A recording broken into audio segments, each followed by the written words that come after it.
तो राम राम भाई लोग, क्या हाल चाल है। आशा करता हूँ कि आप सभी लोग बढ़िया होंगे। तो भाई लोग, मैं हूँ आपका अपना भानु भाई। जो आपके दिल से आए वो आप मुझे बुला सकते हैं। तो मेरे भाई, आज हम पढ़ने वाले हैं बिहाइव का chapter number 8, the capital of Nepal, that is Kathmandu. तो भाई लोग, इस स्टोरी के जो राइटर हैं वो है हमारे विक्रम सेठ जी। उस स्टोरी में ये बता दें कि जब वो काठमांडू में गए थे तो उन्होंने क्या क्या चीज़ें देखी थी। इस स्टोरी के जरिए वो अपना एक्सपीरियंस शेयर करना चाहते हैं। तो जैसे उन्होंने, जब वो काठमांडू गए थे तब उन्होंने दो टेम्पल देखे थे।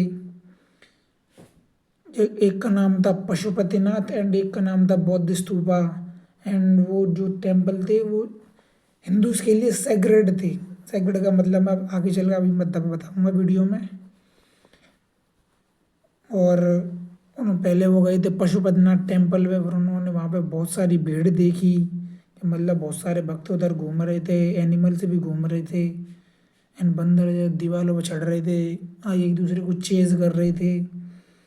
एंड कुछ वैष्णव लोग भी थे जो कि मंदिर में घुसने की कोशिश कर रहे थे, लेकिन कुछ पुलिस वालों ने उन्हें अंदर जाने नहीं दिया था।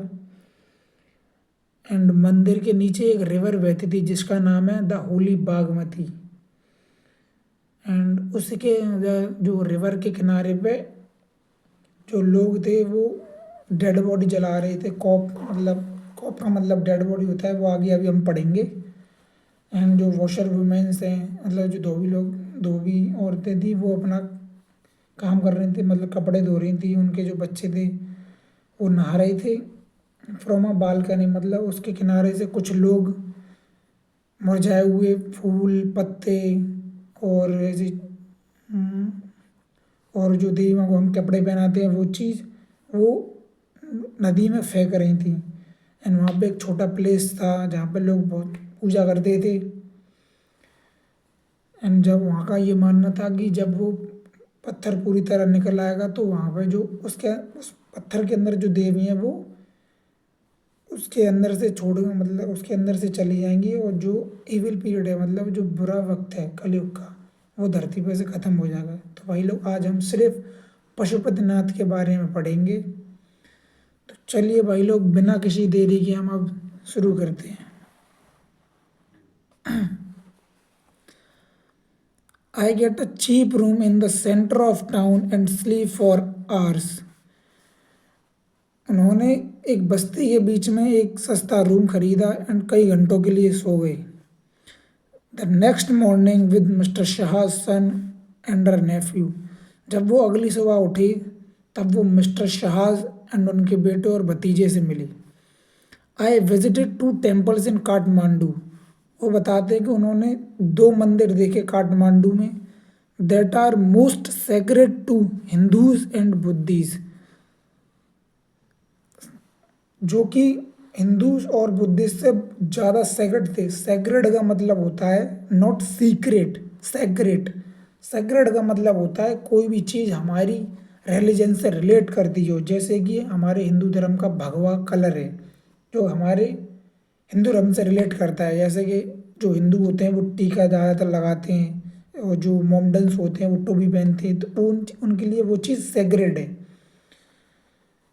तो सबसे पहले ये याद है पशुपतिनाथ टेम्पल में, एंड इस पैराग्राफ में वो बताएंगे कि उन्होंने पशुपतिनाथ टेम्पल पर क्या क्या देखा। At Pashupatinath, outside which a sign proclaims entrance for the Hindus only. जब वो पशुपतिनाथ पर पहुँचे तब उन्होंने देखा कि दीवार पर एक बोर्ड लगा है जिस पर लिखा है कि only Hindus are allowed. Proclaim का मतलब होता है, मतलब जैसे जैसे आप सभी तारक मेहता तो देखते होंगे, तो उस पर जो वीडियो सुबह सुबह सूचना लिखता है, उसका जो बोर्ड है वो सूचना लिखता है, जैसे आज शाम को 8 बजे मीटिंग है।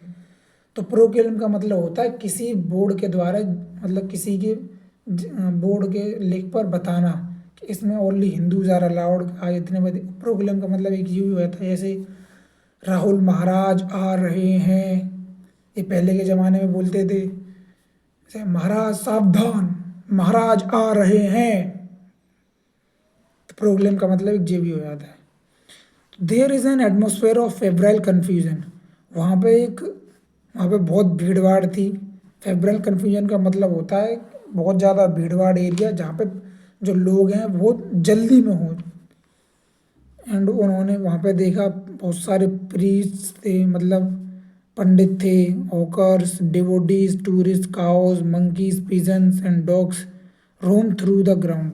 मतलब बहुत सारी गायें थी, मंकीज थे, टूरिस्ट थे एंड कुत्ते थे जो कि क्या कर रहे थे, ग्राउंड पे घूम रहे थे, रोम कर रहे थे। We offer a few flowers. उन्होंने कुछ फ्लावर उस मंदिर में देवी को चढ़ाए। And there are so many worshippers that some people trying to get the priest's attention are elbowed aside by others pushing their way to the front। मतलब कुछ लोग थे जो मतलब पंडित से मिलना चाहते थे और कुछ एक दूसरे को अपनी कोहनी से धक्का दे रहे थे। मतलब ऐसे जब हम जाती नहीं हैं तो कोहनी से एक दूसरे को ऐसे धक्का देते रहते हैं इससे हमें जगह मिल जाए। तो वैसे ही उधर के लोग जल्दबाजी में थे, ऐसे एक दूसरे को धक्का दे रहे थे। A princess of Nepalese royal house appears. वहाँ पे एक प्रिंसेस थी, एक नेपालीज रॉयल हाउस अपीयर्स। एक प्रिंसेस थी, एक प्रिंसेस आई एंड उनके सामने सभी लोग झुकने लगे और उनके लिए रास्ता बनाने लगे। Everyone bows and makes away. Bows का मतलब होता है झुकना। उनके सामने सभी झुक गए और उनके लिए रास्ता बना दिया। फिर उन्होंने देखा by the main gate a party of saffron clad westerners struggle for permission to enter. उन्होंने देखा कि मेन गेट से कुछ लोग थे, सेफरन क्लेड मतलब कुछ वेस्टर्नर्स लोग थे जिन्होंने भगवा कलर के कपड़े पहन रखे थे और वो मंदिर में घुसने की कोशिश कर रही थी।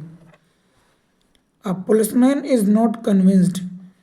लेकिन जो पुलिसमैन था, गेट पर जो पुलिसमैन था वो नहीं माना। मतलब क्यों नहीं माना?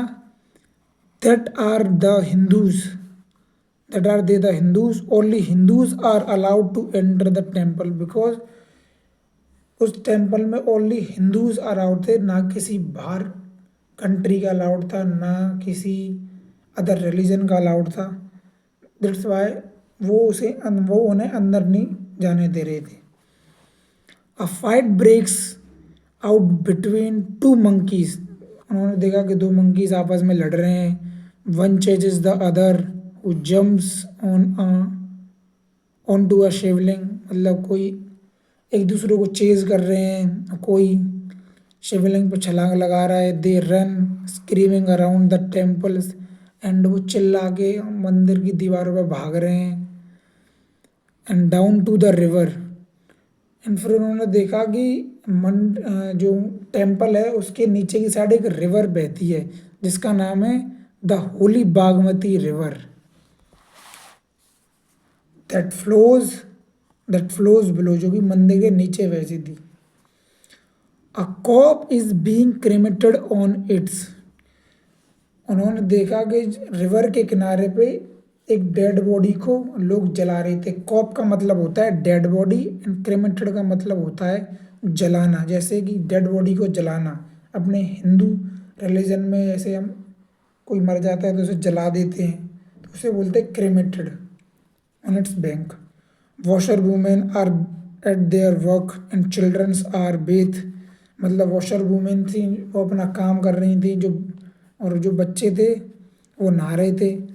From a balcony a basket of flowers and leaves old offerings now wilted.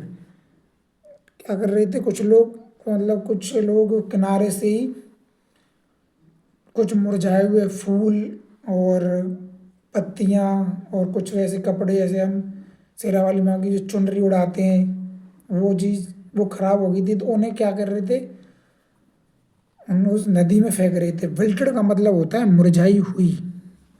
Of old offering मतलब हो गया जो चीज़ पुरानी हो गई है। It is dropped into the river. उसे मतलब रिवर में फेंक रहे थे। A small shrine half protrudes from the stone platform on the river। फिर उन्होंने देखा कि एक छोटी जगह है। स्मॉल श्राइन का मतलब होता है स्मॉल प्लेस, जहाँ पर लोग पूजा करते हैं, एक छोटी जगह, half produce from the stone. उन्होंने देखा कि एक छोटी जगह है जहाँ पे एक पत्थर सा उभरा हुआ है, पत्थर सा निकला हुआ। प्रोड्यूस का मतलब होता है उभरा हुआ, निकला हुआ। हाफ प्रोड्यूस अ स्टोन, एक छोटा सा पत्थर निकला हुआ है धरती में से, मतलब उसी के प्लेटफॉर्म पे, रिवर के प्लेटफॉर्म पे। When it emerges fully, the goddess inside will escape, and the evil period of Kalyug will end on the earth. जो वहाँ पर जो छोटी जगह थी, तो उसमें जो मतलब रिवर है, रिवर के प्लेटफॉर्म पे एक जगह थी, एक मतलब जहाँ पर लोग पूजा करते थे, एक छोटी जगह थी। उसमें से एक छोटा सा पत्थर निकल रहा था उसके प्लेटफॉर्म पे। तो वहाँ के लोग ऐसा मानते थे जब ये पत्थर पूरा निकल जाएगा तो जो इसके अंदर जो देवी हैं वो मतलब वो इस पत्थर में से चली जाएंगी, और जो कलयुग का बुरा पीरियड है वो धरती पर ख़त्म हो जाएगा। तो भाई लोग, ये बात होगी हमारे पशुपतिनाथ टेम्पल की। एंड अगली वीडियो में हम पढ़ेंगे बौद्ध स्तूपा के बारे में। तब तक के लिए जय हिंद, जय भारत। और आपको अगर कोई डाउट हो तो आप कमेंट में मुझे बता सकते हैं।